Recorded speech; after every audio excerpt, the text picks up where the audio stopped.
Halo teman-teman semuanya, apa kabar? Mudah-mudahan dalam keadaan sehat semuanya ya. Kembali lagi dalam perkuliahan pengantar teknologi informasi bersama saya, Nori Wilantika. Tidak terasa kita sudah sampai ke minggu ke-13 ya. Kali ini kita akan membahas mengenai kejahatan siber dan keamanan sistem informasi. Lebih tepatnya yang mau kita bahas ada dua, teman-teman. Yang pertama adalah ancaman keamanan. Jadi apa saja sih jenis-jenis ancaman di dunia siber itu? Lalu bagaimana menerapkan keamanan sistem informasi untuk mencegah ancaman itu terjadi? Kita mulai dari ancaman keamanan dulu ya. Jadi teman-teman ya, di dunia siber atau semua yang terhubung dengan internet gitu ya, itu hackers itu hampir setiap 39 detik sekali gitu ya melakukan serangan. Jadi setiap 39 detik ada satu serangan, setiap 39 detik ada satu serangan gitu. Nah, kalau menurut data University of Maryland gitu ya, eh, rata-rata perharinya itu ada sekitar 2.244 serangan per hari. Nah, banyak ya, teman-teman ya. Nah, kira-kira kenapa bisa banyak serangan di dunia siber seperti itu? Nah, ada beberapa hal yang menyebabkan itu terjadi, teman-teman. Yang pertama itu meningkatnya kompleksitas. Jadi makin ke sini teknologi perangkat keras dan perangkat lunak komputer itu makin kompleks ya. Seiring dengan meningkatnya kompleksitasnya itu, celah keamanan itu juga meningkat. Lalu yang kedua adalah ekspektasi pengguna yang tinggi gitu. Jadi eh, pengguna berharap eh, menggunakan teknologi yang mereka gunakan itu memberikan kenyamanan gitu ya, gampang digunakan. Nah, tapi di balik itu, dengan kemudahan itu akan membuka celah keamanan. Lalu semakin berkembangnya teknologi tadi juga ada muncul resiko-resiko baru seperti itu. Nah, lalu pelaku kejahatan juga makin ke sini makin terorganisir gitu ya, udah banyak komunitasnya gitu ya, perkumpulannya untuk melakukan serangan. Lalu ada kebijakan bring your own device. Nah, jadi saat ini kalau teman-teman ke kampus gitu ya, itu boleh kan bawa laptop sendiri, bawa HP sendiri gitu ya, bawa device-nya sendiri intinya, bring your own device itu. Nah, device-device teman-teman yang terhubung ke organisasi gitu ya, itu juga bisa menyebabkan apa beresik atau memberikan resiko keamanan ke organisasi, ke kampus gitu ya. Jadi misalnya laptopnya connect ke WiFi kampus ternyata ada virus gitu ya. Nah, itu bisa menginfeksi komputer-komputer lain yang karena kita sama-sama terhubung di jaringan yang sama bisa terinfeksi juga gitu karena device yang dibawa gitu. Pelaku-pelaku kejahatan siber itu terdiri dari beberapa jenis, teman-teman. Yang pertama ada black hat hacker. Nah, black hat hacker itu adalah seseorang yang melanggar keamanan komputer atau internet dengan jahat untuk keuntungan pribadi gitu ya, yang ilegal. Berbeda dengan white hat hacker, teman-teman. Jadi kebalikan dari black hat hacker ini ada white hat hacker. Kalau white hat hacker itu seseorang yang memang telah disewa gitu oleh organisasi untuk menguji keamanan sistem informasinya gitu. Jadi dites gitu ya sama si white hat hacker ini mana celah-celah yang masih ada gitu. Lalu ada cracker. Kalau cracker adalah seseorang yang menyebabkan masalah, mencuri data, dan merusak sistem. Jadi kalau misalnya hacker itu bisa jadi masuk terus keluar lagi gitu, hanya ngintip atau apa gitu ya. Kalau cracker itu kalau sekalinya masuk itu pasti sudah menyebabkan masalah, mencuri data gitu ya, pasti dirusak semua gitu. Yang dia lewati pasti dirusak semua. Jadi lebih jahat gitu dari hacker. Lalu berikutnya ada malicious insider. Jadi sesuai namanya, teman-teman ya, insider jadi orang dalam artinya kan. Itu adalah karyawan atau ya siapapun lah bagian dari organisasi itu yang mencoba untuk mendapatkan keuntungan finansial dan atau mengganggu sistem informasi dan operasi bisnis perusahaan. Jadi bisa bisa jadi ya tidak mencari keuntungan finansial tapi memang cuma mau ganggu aja gitu ya. Nah, mungkin motifnya karena dendam atau apa gitu ya. Jadi orang dalam yang melakukan kejahatan ke organisasinya sendiri. Lalu ada yang namanya industrial spy. Jadi spy ya, mata-mata ya. Seseorang yang mencuri rahasia dagang dan berusaha untuk melakukan kompetisi yang tidak adil. Jadi misalnya ada dua orang yang bersaing ya, persaingan bisnis si A dan B. Nah, si A misalkan eh, mengintai atau mencuri data-data penting dari si B gitu ya. Kemudian data-data itu dipakai untuk menjatuhkan lawan bisnisnya tersebut. Itu yang disebut dengan industrial spy. Lalu berikutnya ada cyber kriminal. Kalau cyber kriminal itu seseorang yang menyerang sistem komputer atau jaringan untuk keuntungan finansial. Sebetulnya sebagian besar pelaku kejahatan itu memang mencari keuntungan finansial ya, gitu ya. Jadi sebagian besar pelaku kejahatan itu adalah cyber kriminal, tapi mungkin tidak semua. Ada yang memang hanya pengen diakui gitu ya, pengen terkenal mungkin karena oh sudah berhasil ngehack web A gitu ya, keren gitu. Lalu berikutnya ada hacktivis. Kalau hacktivis itu adalah seseorang yang meretas komputer atau situs web dalam upaya untuk mempromosikan ideologi politik. Jadi seperti aktivis lah ya, berusaha menanamkan ideologi tertentu, tapi karena melalui uh, cyber, internet, jadi ditambah jadi hacktivis gitu. Nah berikutnya ada cyber teroris, yang namanya juga teroris ya. Teroris itu tujuannya adalah menghancurkan atau dan menyebarkan rasa takut gitu ya. Jadi ini juga cyber teroris tujuannya menghancurkan infrastruktur pemerintah atau infrastruktur lembaga keuangan atau punya perusahaan tertentu atau utilitas-utilitas tertentu atau unit-unit yang dianggap untuk emergency unit itu ya. Jadi tujuannya adalah merusak. Nah, apa saja itu tadi pelakunya dan sebabnya ya. Sekarang ancaman atau kejahatannya itu apa bentuknya gitu ya. Nah, serangan komputer ini kita sebut dengan exploit ya, teman-teman. Jadi jenis exploit itu ada banyak ya, jenis serangan atau exploit itu eh, semakin berkembangnya teknologi, semakin banyak varietasnya. Ada lagi varietas baru, ada lagi varietas baru yang selalu ditemukan gitu. Beberapa serangan yang umum mungkin yang teman-teman sudah sering dengar ya, seperti di antaranya itu adalah virus, ya, worm, trojan gitu ya.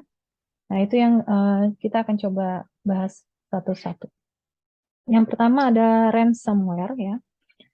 Jadi ransomware itu sejenis malware yang mengancam akan mempublikasikan data korban atau mengunci akses data dari korban secara terus-menerus. Jadi data apa ya, sama oleh si pelaku kejahatan gitu ya berhasil diakses data-data kita terus dikunci jadi nggak bisa diakses. Nah ini sempat rame ini ya tahun 2017 itu ada namanya ransomware WannaCry. Mungkin kalau teman-teman pernah baca. Jadi waktu tahun 2017 itu rame banget ini WannaCry karena apa? Karena dia berhasil menginfeksi 230.000 komputer di lebih dari 150 negara, termasuk di Indonesia juga ada yang jadi korban. Jadi apa yang terjadi gitu ya? File-file itu jadi berubah gini, ekstensinya jadi ini loh, WannaCry, WNCRY. Kalau di Indonesia kan apa artinya ya? Pengen nangis ya, pengen nangis karena datanya nggak bisa diakses gitu, karena kekunci. Apalagi kalau misalnya ini terjadi di organisasi pemerintahan, wah sangat kacau ya, gitu ya.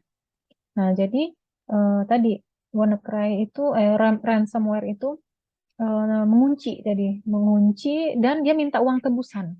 Nah, makanya namanya ransom ya. Dia minta uang tebusan kalau mau filenya balik lagi bisa diakses. Nah, gitu. Jadi jenisnya ada banyak, ada Reveton, CryptoLocker, WannaCry, Petya, dan lain sebagainya. Lalu berikutnya ada virus. Nah, kalau virus itu adalah program komputer yang ketika dijalankan dia akan mereplikasi dirinya sendiri gitu ya, dengan memodifikasi program komputer lain gitu dan memasukkan kodenya sendiri. Nah, jadi kalau virus itu dia butuh file exe gitu ya. Dia akan memodifikasi exe file lain gitu untuk mereplikasi dirinya sendiri. Gitu. Jadi virus komputer ini lumayan mengganggu ya teman-teman. Bukan lagi lumayan, sangat mengganggu karena kalau berdasarkan data itu bisa menyebabkan kerugian sampai miliaran dolar setiap tahunnya. Sebagai respon akhirnya banyak pihak yang mengembangkan antivirus gitu ya, baik yang berbayar maupun gratis. Teman-teman sendiri bagaimana pakai uh, antivirus apa nih gitu ya? Kalau saya terus terang saya tidak install antivirus apapun, saya hanya install apa yang bawaan dari ininya OS-nya saja gitu ya. Yang penting hati-hati, jangan sampai dihidupkan fitur autoplay mungkin ya, sebagai pencegahan supaya tidak ketika misalkan flash disk atau perangkat apapun yang dicolok ke komputer itu virusnya tidak bisa langsung dieksekut seperti itu. Lalu ada yang hampir mirip dengan virus yaitu worms ya. Worms itu juga dia bisa menggandakan dirinya sendiri, tapi dia tidak. Kalau virus tadi dia membutuhkan inang gitu ya. Kalau worms itu tidak, dia langsung bisa langsung menggandakan dirinya sendiri. Nah, ini yang terkenal adalah Morris Worm, jadi worm internet yang dibuat pada 2 November 1988, dibuat oleh seorang mahasiswa gitu ya. Nah, jadi ini asal muasalnya worms itu bersejarah sekali sampai dimuseumkan seperti ini. Lalu ada Trojan horse. Kalau virus tadi sama worms itu eh, apa ya, bisa dideteksi dengan antivirus. Kalau Trojan horse itu agak lebih sulit dideteksi karena ini ya, ini ilustrasinya seperti ini. Jadi dia seolah-olah dari luar itu program yang tidak berbahaya gitu. Ternyata gitu ya, setelah kita execute programnya kita jalankan, oh ternyata di dalamnya ada kode berbahaya gitu. Nah, ini kenapa dinamakan Trojan horse? Ini diambil dari cerita Yunani kuno. Jadi zaman dulu itu ada strategi perang dari suatu kerajaan gitu ya. Dia pengen menyerang suatu kerajaan lain. Nah, caranya seperti itu, dia kirimkan kuda gitu ya, kuda atau apalah artefak tertentu lah dikirimkan sebagai hadiah. Ternyata di dalamnya itu sembunyi pasukan perang dari eh, kerajaan tersebut gitu. Nah, lalu bisa juga serangannya itu sifatnya blended ya. Artinya eh, campur gitu ya, sekaligus worm, trojan, sama virus langsung masuk di komputer ya, bisa juga terjadi. Gitu. Nah, berikutnya ada spam ya. Kalau spam ini mungkin kita sering ya sudah sering melihat sehari-hari gitu ya, email-email yang tidak penting dari pengirim-pengirim yang tidak kita inginkan gitu. Isi pesannya juga tidak ada sangkut pautnya dengan kegiatan kita sehari-hari. Tahu-tahu dikirim aja gitu ya, nggak tahu dia dapat email kita dari mana gitu. Nah, itu spam itu hati-hati. Di dalamnya itu bisa ada penipuan, iklan, atau link-link yang kalau kita klik itu ya, itu akan mengambil data kita atau membahayakan keamanan kita gitu ya. Yaitu yang disebut dengan phishing. Jadi, sekalinya kita klik gitu ya, eh, apa namanya, langsung akan terjadi eh, kejahatannya itu langsung terjadi gitu. Sama seperti ranjau gitu ya. Link-link itu dipasang gitu, begitu keklik nggak sengaja gitu ya langsung duar meledak sama seperti ranjau tadi. Lalu ada DDoS. DDoS atau Distributed Denial of Service. Ini serangan di mana peretas jahat mengambil alih komputer melalui internet, menyebabkan mereka mereka membanjiri situs target dengan permintaan data dan tugas kecil lainnya. Jadi misalnya gini, misalnya website STIS gitu ya. Malam ini mau pengumuman penting nih, pengumuman kelulusan penerimaan mahasiswa baru gitu ya. Ada orang iseng, misalkan pengumumannya itu jam 12 malam misalnya.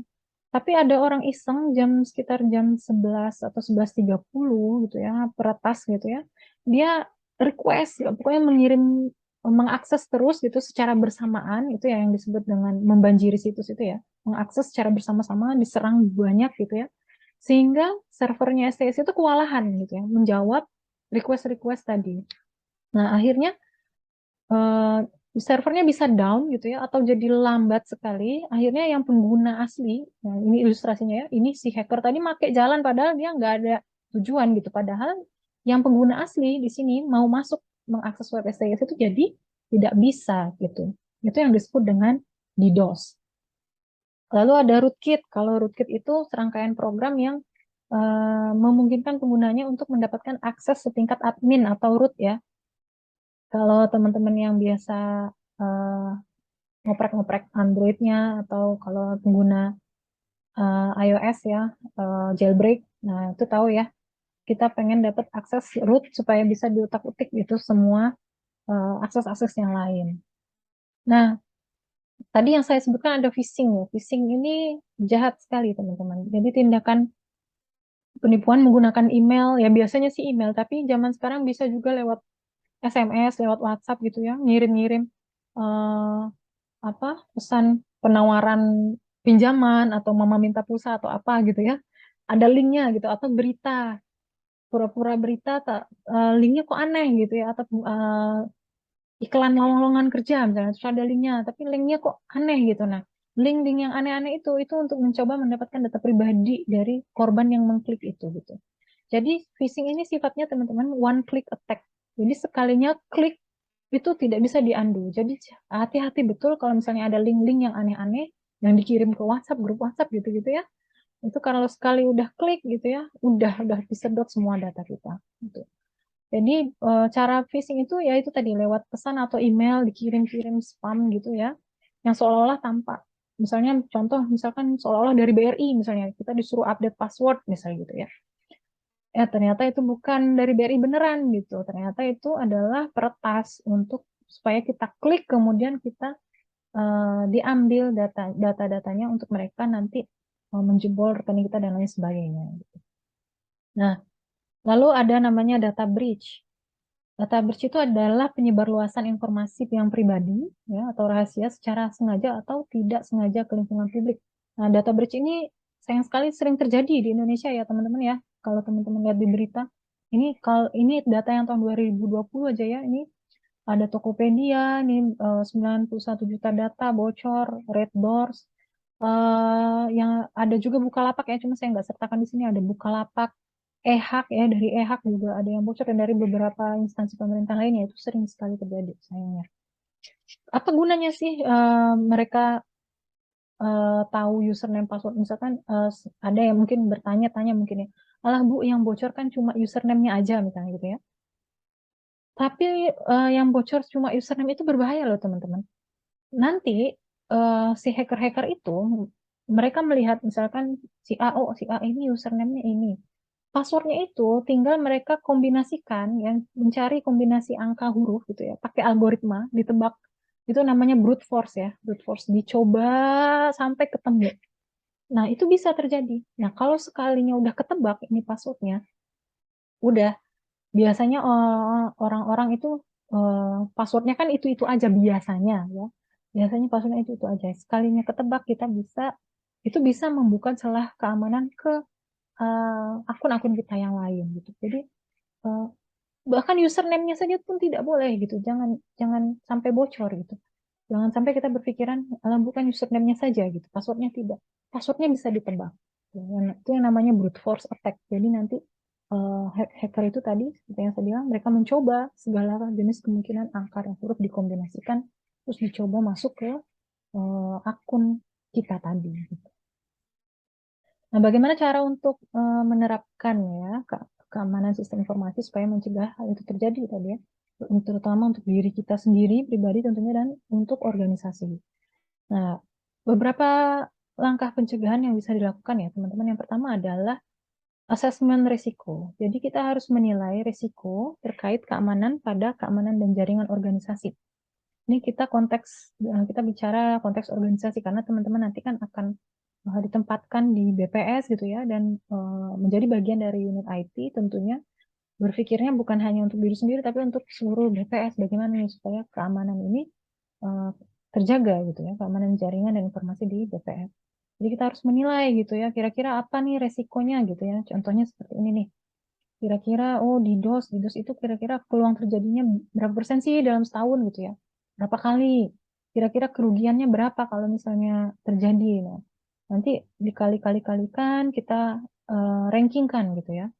Berapa kali terjadi, persentase kemungkinan terjadinya gitu ya sama berapa kerugian yang terjadi. Nah, dari sini nanti kita bisa peringkat oh yang paling beresiko ini berarti DDoS ini. Jadi cara cara untuk mengantisipasinya adalah seperti ini. Kita bisa buat rencana gitu ya. Sama seperti kalau kita mau jalan-jalan gitu kan, kita harus bikin kira-kira ada kemungkinan hujan atau misalnya apa atau apa rencananya gitu, plan B, plan C dan seterusnya. Lalu organisasi tentu harus membuat kebijakan keamanan ya untuk menjelaskan kalau misalnya terjadi A apa yang harus dilakukan, B apa yang harus dilakukan gitu ya.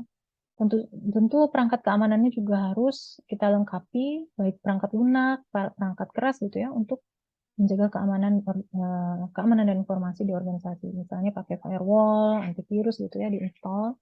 Lalu kita lakukan audit keamanan informasi, jadi selalu dicek berkala gitu ya.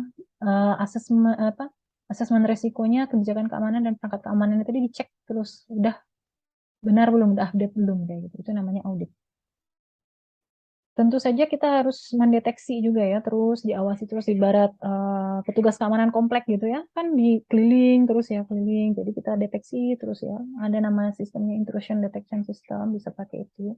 Atau bisa pakai vulnerability scanning tools, nanti teman-teman bisa lihat di sini nih. Itu setiap web atau sistem informasi yang kita bangun itu bisa dicek gitu ya. Kalau misalnya tadi bisa pakai white hat hacker, tapi kalau tidak sewa white hat hacker bisa salah satunya yang murah, gratis malah ya, itu bisa pakai vulnerability scanning tools. Ini official dari, memang dari organisasi untuk keamanan web. Yang terpenting adalah edukasi pengguna, teman-teman ya. Jadi misalkan gini ya, kita mau mengamankan rumah kita mau pergi jauh nih, misalnya mudik gitu ya. Kita siapkan kunci pintu, kunci jendela gitu ya. Kita pagari rumah kita kasih gembok, kita kasih CCTV dan lain sebagainya. Tapi ada anggota keluarga kita yang teledor gitu misalnya. Suka kalau keluar itu nggak kunci jendela, nggak kunci pintu, ya percuma kan, tadi pagarnya percuma, CCTV-nya bahkan kita udah sewa satpam untuk jaga selama kita mudik juga, jadi percuma gitu kalau misalnya dari penghuninya sendiri tidak ada kesadaran untuk mengunci semua pintu. Nah, jadi pengguna itu penting untuk edukasi supaya sama-sama nih kita, walaupun udah pasang antivirus, firewall dan segala macam yang canggih, tapi misalnya dari penggunanya teledor, misalnya email kantor atau email kampus dipakai untuk mengakses situs-situs yang nggak jelas ya, download ini itu, akhirnya lewat email itu kena phishing atau kena virus gitu ya, laptopnya si yang bandel ini tadi. Karena komputer itu terhubung satu kampus, jadi itu bisa membahayakan komputer-komputer, bahkan server dan data-data lainnya yang ada di kampus kayak gitu. Nah, jadi kita harus berhati-hati untuk memastikan ya, perangkat-perangkat yang kita pakai dan akan terkonek ke organisasi itu bersih, aman. Email-email juga jangan sampai bocor, jangan sampai digunakan untuk hal-hal yang aneh-aneh gitu ya. Kita sendiri harus menjaga sandi kita gitu ya, menetapkan kontrol akses yang ketat. Kalau misalnya ke kamar mandi, di lock gitu ya komputernya. Terus semua aktivitas yang tidak biasa kita juga harus interaktif lapor ke grup keamanan IT organisasi gitu ya. Karena tadi ya, lewat kita bisa organisasi kita jadi ikut terancam juga.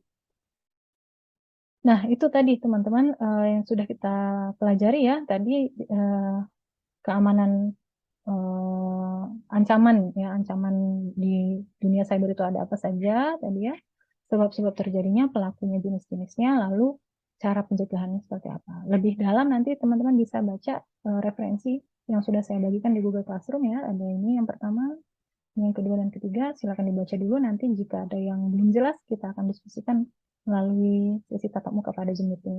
Nah, untuk memperdalam pemahaman teman-teman tentang materi kita pada hari ini ya, silakan coba teman-teman saksikan, ada potongan video yang saya berikan di Google Classroom ya. Ini potongan video dari sebuah film berjudul Cyber Hell, Exposing an Internet Horror. Nah, teman-teman bisa jawab kedua pertanyaan ini ya. Jenis exploit manakah yang terjadi pada video tersebut? Jadi tadi kita sudah belajar jenis-jenis ancaman ya, exploit ada apa saja. Nah, teman-teman analisis yang terjadi di video ini termasuk jenis exploit yang mana. Kemudian jelaskan teknik serangan pelaku kejahatan sehingga exploit tersebut bisa terjadi. Ya, bagaimana bisa itu terjadi dan kira-kira mungkin apa yang seharusnya bisa dilakukan supaya menghindari serangan seperti itu. Nah, bisa teman-teman hubungkan ke teori-teori atau konsep yang tadi sudah kita pelajari. Sebagai responsi, teman-teman tuliskan ya ringkasan materi yang telah dipelajari. Ada definisi kejahatan siber tadi, jenis-jenis ancaman, penyebab dan pelaku kejahatan siber itu apa saja tadi, dan yang terakhir adalah penerapan keamanan sistem informasi untuk mencegah kejahatan-kejahatan siber. Lalu tambahkan juga hasil analisis kasus dari film tadi ya, film singkat tadi. Dan yang terakhir ada pertanyaan tambahan dari saya, yaitu Kejahatan siber apa saja yang pernah terjadi di instansi pemerintahan di Indonesia? Teman-teman bisa cari dari literatur-literatur yang tersedia di internet ya, ada banyak. Teman-teman sertakan, mungkin bisa ada data atau berita-berita seperti itu yang menjadi sumber jawaban dari teman-teman. Nah, itu saja teman-teman. Nanti kita lanjut di sesi diskusi pada tatap muka melalui Zoom meeting ya. Sekian, terima kasih. Assalamualaikum warahmatullahi wabarakatuh.